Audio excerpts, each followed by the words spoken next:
Olá, sejam bem-vindos a mais uma semana de Capital News, a rúbrica do podcast Capital Talks, onde todas as semanas falamos aqui dos 2 ou 3 principais artigos que saíram no nosso daily. Esta semana com uma grande novidade, porque temos o nosso caríssimo Sancho Sampaio de volta. Diz olá, Sancho, aqui às pessoas.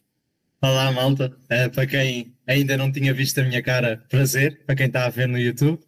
Para os outros que já provavelmente me conhecem, olá novamente. E é isso, por isso, com essa grande surpresa, como o Sancho disse, no YouTube esta conversa está gravada em vídeo, por isso fica desde já o convite para passarem por lá, caso estejam a ouvir apenas o áudio. Antes de começarmos a nossa animada conversa, deixamos apenas uma rápida mensagem da XTB, o parceiro que está a patrocinar esta nova rúbrica. Se não quiser sofrer golos, investe no treino. Ainda continua a fazê-lo. Por isso, se não quiser perder dinheiro em comissões, invista com o parceiro certo. Investe em ações e ETFs com a XTB. Escolha a XTB e investe em ações com 0% de comissões. Por isso já sabem, se querem começar a investir em ETFs, ações ou outros títulos de forma simples, rápida e bastante económica, então abram conta na XTB e vão encontrar aqui na descrição do episódio o link para a vossa abertura de conta. E assim damos por início a nossa primeira notícia. E eu trago-te uma que é muito falada, é uma das ferramentas mais conhecidas. Arrisco-me a dizer que a seguir a ações são os ETFs que são mais falados. E normalmente as pessoas procuram um bocadinho qual é o melhor ETF, qual é que é o melhor ETF para mim. Claro que depois há sempre aquela situação do depende, não é? Como quase todas as ferramentas financeiras. No entanto, eu gostava de desafiar aqui a ajudar-vos a explicar um bocadinho de como é que se vê quais são os melhores ETFs, como é que nós sabemos isso. Certo, lá está. Os melhores ETFs ou os melhores produtos de uma forma geral é sempre aquela pergunta que não tem grande resposta, não é? Porque depende de muitas coisas, há muita análise que se pode fazer, mas por exemplo, aqui no artigo que serviu aqui de base à nossa conversa, estamos a falar de rentabilidade pura e dura, ou seja, os melhores no sentido de quais são os mais rentáveis deste ano. E isso obviamente é uma coisa que faz sentido. Nós não devemos analisar apenas a rentabilidade, como é óbvio, devemos olhar ao risco, devemos olhar à diversificação da carteira, às cotações unitárias, essas coisas todas, mas obviamente quando estamos a investir, o retorno sobre o nosso investimento, a nossa rentabilidade, obviamente tem que entrar nas contas. E nos melhores ETFs, ou seja, nos mais rentáveis deste ano, sem grande surpresa, o mundo das criptomoedas, blockchain, criptoativos de uma forma geral, estão no top. Na verdade, é preciso passar o top 10 e só lá para o lugar 13 ou 14, salvo erro, é que encontramos algum ETF, quando o organizamos por os mais rentáveis de 2023, só no lugar 13 ou 14 é que encontramos algo que não seja relacionado com esta área. Por isso, os melhores em termos de rentabilidade, e eu diria que sem grandes surpresas, porque nós sabemos que este mundo, genericamente falando, tem trazido. Obviamente nem tudo são rosas, como se costuma dizer, e há aqui alturas mais difíceis, mas numa forma geral claramente tem havido rentabilidades absurdas, e para te dar aqui absurdas no bom sentido da palavra, entenda-se, e para te dar aqui um exemplo, o que está em primeiro lugar na maior valorização em 2023, por isso em 6 meses e pouco, foram mais de 200% de valorização, por isso claramente isto é uma rentabilidade muito acima de tudo. É incrível, exatamente. E depois é difícil depois vendermos, entre aspas, a alguém a ideia que 10% do S&P 500, 10% ao ano é um ótimo investimento, quando depois vemos aqui uma coisa que valorizou 200% em 6 meses, ok? Muita atenção aos riscos, obviamente investir no S&P 500 não é a mesma coisa que investir num ETF relacionado com blockchain, neste caso do que estamos a falar, mas olhando a rentabilidade pura e dura, claramente que este mundo dos criptoativos e da blockchain e toda essa nova tecnologia está a dar cartas sem dúvida nenhuma. Uhum. E diz-me uma coisa, estes ETFs de cripto que são relacionados com cripto e com blockchain não significa obrigatoriamente que são ETFs que têm lá várias criptos, não é? É mais, quer dizer, não sei se é isto, se é empresas que trabalham com cripto e blockchain. Qual é que o que é que contém estes ETFs?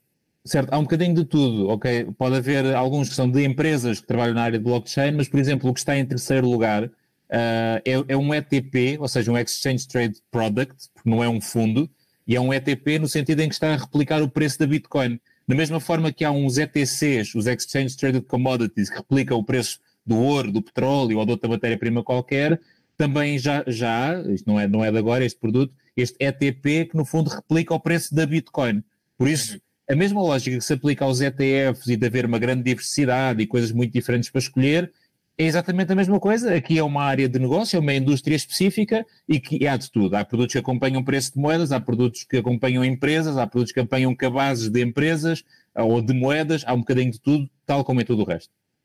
Então qual é que é a diferença em investir na Bitcoin e investir neste terceiro, no ETF que ficou em terceiro lugar, que basicamente replicou o crescimento da Bitcoin? É mais ou menos a mesma coisa que investir em ouro físico ou investir num ETC que replica o preço do ouro. É uma questão de facilidade, é uma questão de, às vezes, de preço também, apesar do Bitcoin poder ser comprado em pequenas frações e o preço não ser propriamente uma questão, é uma questão de opção acima de tudo. Isto é muito importante as pessoas também perceberem que têm opções, têm várias formas de investir na mesma coisa e fazendo a semelhança aqui ao ouro, porque se fala que a Bitcoin pode ser o novo ouro enquanto instrumento de reserva de valor, da mesma forma que eu posso barras de ouro ou ouro físico para ter em casa ou num cofre, ou posso ter um ETC para simplificar isso, aqui também é a mesma coisa, eu posso comprar a Bitcoin diretamente ou ter um produto que replique esse preço, que no final de contas, lá está, se calhar não faz tanto sentido, vou estar a pagar aqui comissões a uma entidade gestora qualquer quando posso comprar a Bitcoin diretamente. No entanto, o que é acima de tudo importante mencionar é que existem opções, existem alternativas, cada pessoa vê os mercados de uma forma diferente e tem aqui diferentes opções para onde pode escolher para investir, entre aspas, nas mesmas coisas. Ok. Até porque pode também ter pode estar um bocadinho relacionado também com o risco a nível de ser hackeado, por exemplo. Claro que, e nós já falámos disto num episódio passado com o Pedro, se meterem numa wallet, acaba por estar mais seguro, mas se, por exemplo, tiver só na broker as criptomoedas, é capaz de ser um bocadinho mais arriscado ou menos seguro a nível de ter esse ativo, do que se investirmos num ETF, que à partida será mais difícil de ser hackeado e tudo isso, portanto também pode ser por aí uma das vantagens. Certo. Para a segunda notícia, trago-te uma palavra que é bastante conhecida, no entanto, nem eu próprio sei muito bem o que é que isto significa, que são os vistos gold. Muitas vezes já ouvimos falar disto nas notícias, e então eu gostava que, antes de falarmos propriamente da notícia em si, desses uma visão geral aqui do que é que são estes vistos gold e depois o que é que está a acontecer com eles aqui em Portugal. Certo. Bem, os vistos gold são uma coisa que foi criada em 2012, salvo erro, no fundo para estimular investimento estrangeiro. Porque lá está, Portugal tem um problema demográfico, ou seja, tem muitas pessoas a sair, tem pouco investimento dentro do país, e então a questão dos vistos gold era uma forma de atrair investimento estrangeiro e, direta ou indiretamente, as pessoas que o fazem. E, no fundo, tornar aqui o país mais apetecível, digamos assim. Existiam e existem ainda várias formas de obter este visto gold. E quando se diz visto gold é, no fundo, eu não quero ser mal interpretado, mas vou-lhe chamar um atalho para a nacionalidade portuguesa, ok? Porque é um processo que acelera muito, ou seja, a partir do momento em que tu cumpres as regras deste visto gold, mais facilmente obtens a nacionalidade portuguesa, que te permite circular num espaço Schengen que é enorme, okay? Circulas praticamente dentro da Europa toda livremente por ter nacionalidade portuguesa. Isto não é exclusivo de Portugal, há outros países que têm coisas semelhantes a estas, mas no caso dos vistos gold existiam aqui duas grandes formas de o obter. Através de criação de empresa com um X número de postos de trabalho em Portugal, ok? Ou seja, uma pessoa que venha de fora, cria uma fábrica, uma empresa qualquer, contrata, salvo erro, acho que eram 10 pessoas, era o mínimo de postos de trabalho e pode obter isso, mas isso foi uma minoria, e a maioria dos vistos gold, 90% dos casos, foi através de investimento em imóveis, onde bastava, entre aspas, comprar uma casa ou um imóvel pelo menos de 500 mil euros em Portugal, ou então imóveis com mais de 30 anos, que custassem no mínimo 350 mil euros, e através desse investimento têm acesso ao visto gold, e lá está, 90% dos vistos foram atribuídos desta forma e não na primeira. Por isso, claramente, é fácil perceber qual foi a opção destas pessoas. E é essencialmente isso, é uma forma de captar investimento, trazer dinheiro estrangeiro para Portugal, eventualmente novas pessoas e novos mercados, e foi essencialmente isso que está a acontecer nos últimos 10 anos, sensivelmente. Ok.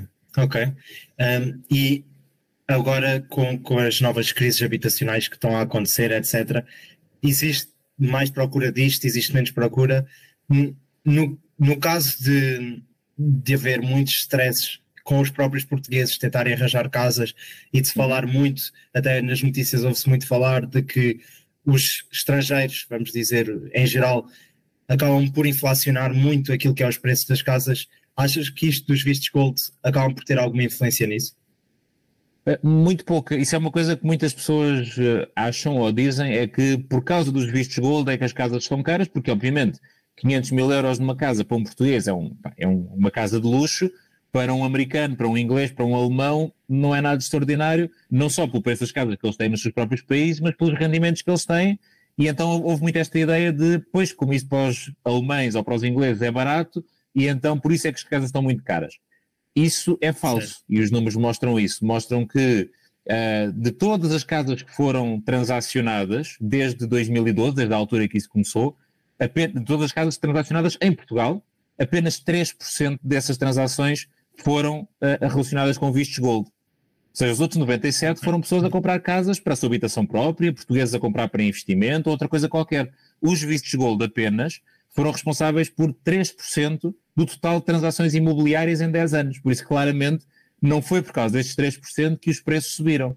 Agora, tem algum impacto? Eu acredito que sim. Obviamente, são 3%. Tudo bem. Haverá sempre algum impacto, mas é uma coisa mínima. A crise habitacional em Portugal, que existe, e é perfeitamente clara para todos, tem muitas razões, mas parece-me, e os números mostram isso, que os vistos gold não são uma delas.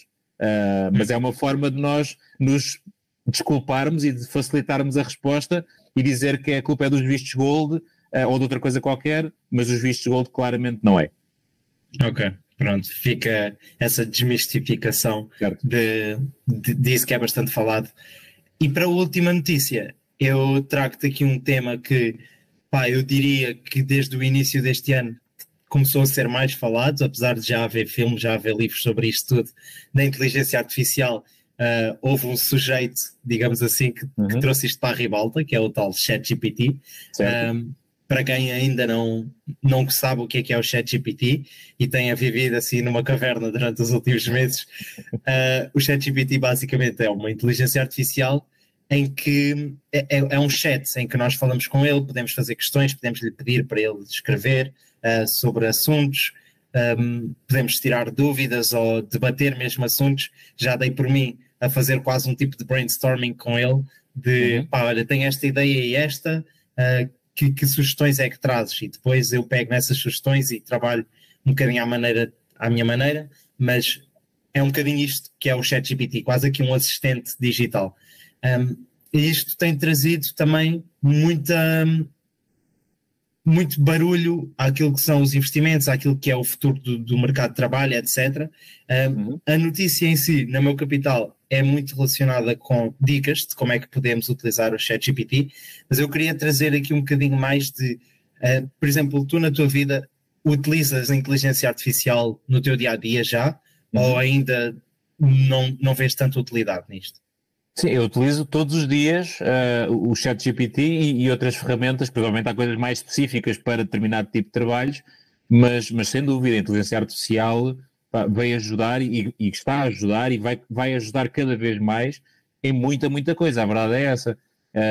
Eu entendo que haja aqui algum receio do impacto que isto possa ter no mercado de trabalho principalmente, porque se acha e eu concordo, que a inteligência artificial, genericamente falando, vai substituir muitos postos de trabalho e, consecutivamente, muitas pessoas. E eu acho que isso é verdade.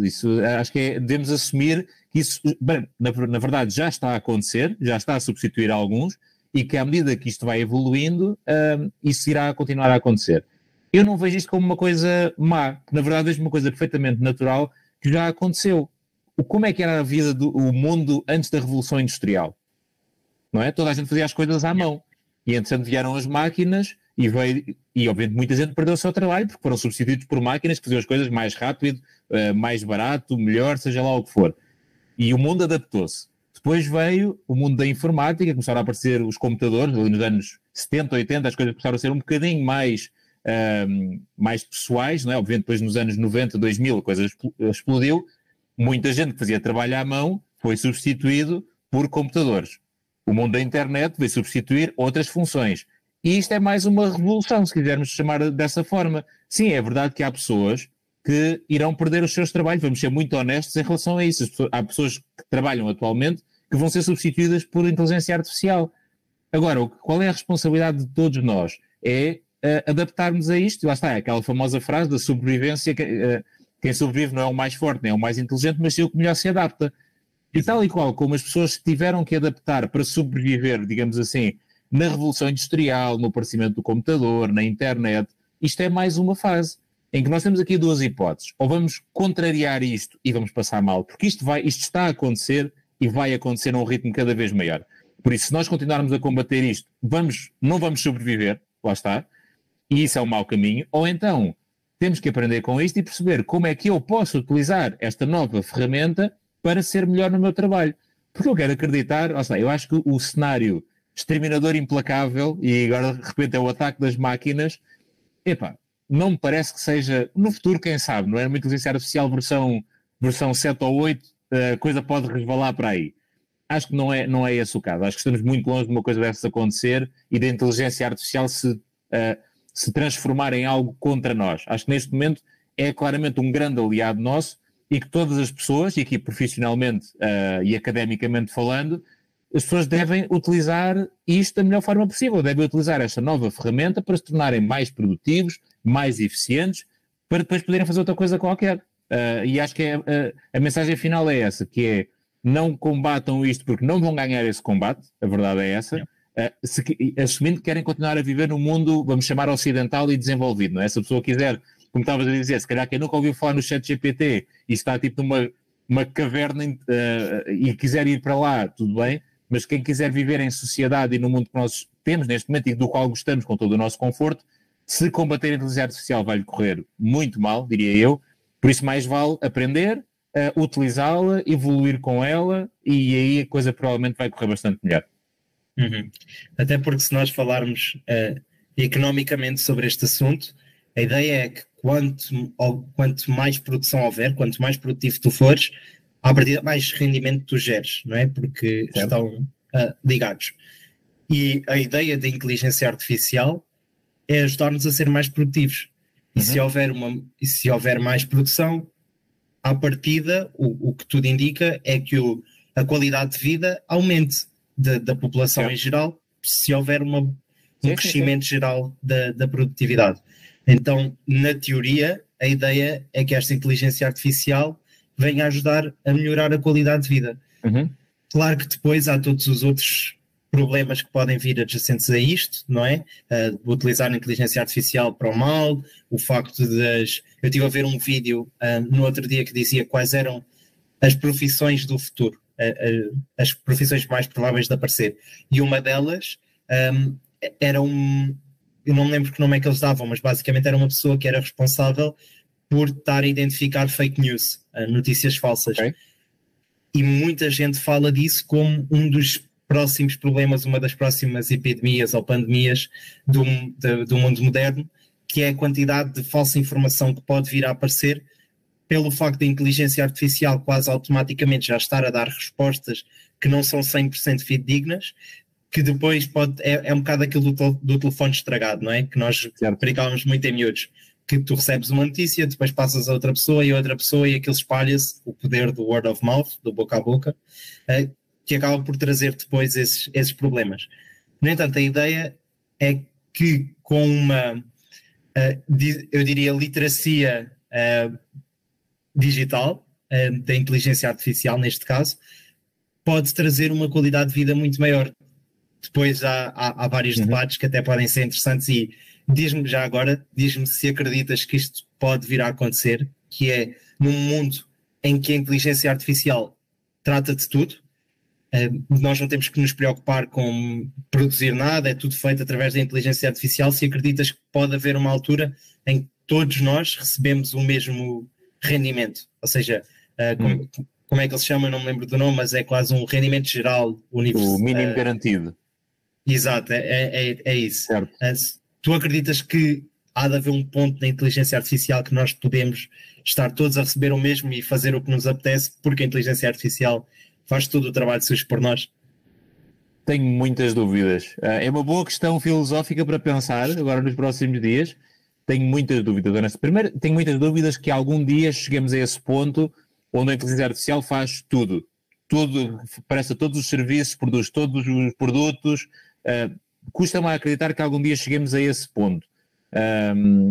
E mesmo que isso aconteça, lá está, não me parece que os humanos se vão querer desligar totalmente e não querer fazer absolutamente nada, porque fala-se muito de a parte criativa, por exemplo. Se calhar a inteligência artificial não vai pintar um quadro, não vai fazer uma música. Já o está a fazer atualmente, não é?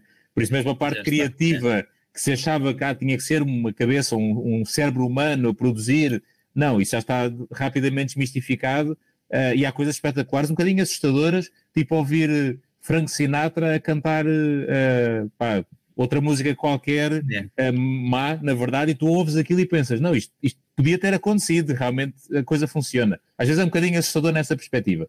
Acho que é um bocadinho utópico acharmos que o mundo vai funcionar todo em inteligência artificial e que nós vamos poder passar o dia todo sentados na esplanada do café ou num jardim em que não temos que fazer nada e no final do mês ganhamos todos o mesmo. Primeiro, porque acho que os seres humanos não vão conseguir fazê-lo. A inteligência artificial acho que não vai chegar a esse ponto, pelo menos para a nossa vida, seguramente que não, e mesmo daqui a 200 ou 300 anos tenho dúvidas, e não me parece que o ser humano vai querer estar parado só à espera que as máquinas façam tudo. Vai haver sempre alguns que o querem, alguns que até já o fazem hoje, mesmo não havendo grande inteligência artificial, não é? Mas pronto, há sempre exceções.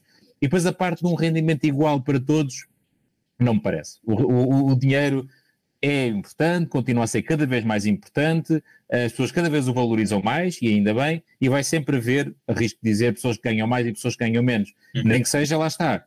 Há de sempre haver alguém que criou a nova fábrica que funciona 100% de inteligência artificial. Mas alguém teve que meter lá as máquinas e alguém teve que fazer lá as coisas. E esse tem que ser sempre mais bem pago do que os outros que não o fizeram. Por isso, a menos que se entremos num ponto em que a própria inteligência artificial, lá está, isto é o cenário exterminador implacável, não é? Em que os próprios robôs é que criam as suas próprias fábricas e aí, se calhar, a conversa poderá ser diferente, mas não me parece. De uma forma resumida, não me parece que isso vai ser uma realidade, pelo menos enquanto cá andarmos e nas próximas centenas de anos. Mas, cá estaremos para ver o que é que acontece. Eu, por acaso, até há um tempo atrás vi um dado interessante, eu não sei o quão real era um teste que estavam a fazer, e espero não estar a dizer errado, mas basicamente era um artigo que dizia que, fazendo as contas, historicamente, se nós agora dermos o mesmo dinheiro, dividirmos a riqueza mundial por toda a gente, demora entre 5 a 10 anos a voltar a estar como está agora. Ou seja, se nós distribuirmos a riqueza, demora entre 5 a 10 anos a haver a polaridade que existe hoje entre malta não tão rica e a malta muito rica. Porque acaba por não ser só o dinheiro, é a energia que tu tens, o conhecimento que tu tens, a experiência, os contactos, etc. Tudo isso acaba por influenciar muito mais. Portanto, mesmo que haja um rendimento médio para toda a gente igual, há pessoas que vão querer sempre mais, outras que não querem tanto, e isto acaba por naturalmente se ir equilibrando. Já agora, olha, e para recordar os tempos das nossas sugestões das temporadas, e já que falas nisso, há um livro, vamos voltar aqui aos livros, que se chama A Grande Escolha, do Adolfo Mesquita Nunes, que é o ex-deputado do CDS, atual, faz parte da administração da Galp. O livro chama-se A Grande Escolha e um dos capítulos fala exatamente sobre isso. E sobre esse estudo, se houvesse essa redistribuição e toda a gente, todo o dinheiro que existe a dividir igual por toda a gente, num espaço relativamente curto de tempo, a diferença voltaria a acontecer, porque lá está. Se tu deres agora 1 milhão de euros a toda a gente, não é? Vamos assumir aqui uma conta redonda. Quem não sabe o que é que há de fazer com ele, o que é que vai fazer? Vai gastá-lo. E daqui a 10 anos acabou-se 1 milhão de euros e está na mesma. Quem souber o que fazer com ele, vai aplicá-lo, vai investir e daqui a 10 anos tem 10 milhões. E vamos ficar na mesma. Por isso, sim, essa ideia do rendimento garantido para toda a gente, acho que é uma coisa que nunca irá acontecer, porque isso não vai ajudar em nada, na verdade. É um bocadinho ingrato, eu sei que pode ser uma coisa pouco popular de dizer, mas é o que é e é o que eu acredito. Ok. Tivemos a sugestão do host, que era mais habitual na parte das rubricas normais, mas para não ser tanto eu a finalizar como é de costume, Sérgio, dou-te a honra de finalizar este primeiro episódio num formato diferente. Ok, então olha, dizer antes de mais que foi um gosto enorme ter-te aqui de volta estas conversas, nesta perspectiva diferente, porque fizemos todas aquelas temporadas e nós fizemos há poucos dias o primeiro aniversário desde que começámos o Capital Talks, E por isso, antes de mais, dizer que é um gosto enorme ter-te aqui de volta às conversas. E pronto, deixar aqui obviamente o convite para todas as pessoas que estão aqui a ouvir para deixar o vosso rating aqui neste episódio, seguirem no canal onde estão a ver ou ouvir este episódio e deixarem as vossas questões que querem ver respondidas, e nós temos todo o gosto em conhecer as vossas ideias e ir ao encontro delas da melhor forma possível. E deixar o convite obviamente para toda a gente ver e ouvir o que está para trás e continuar aqui a seguir, porque há sempre coisas novas, e agora com o Sancho todas as semanas aqui de volta connosco, a coisa vai ser ainda melhor do que estava a ser até agora. E é isso. Então, até para a semana, malta. Tchau, tchau.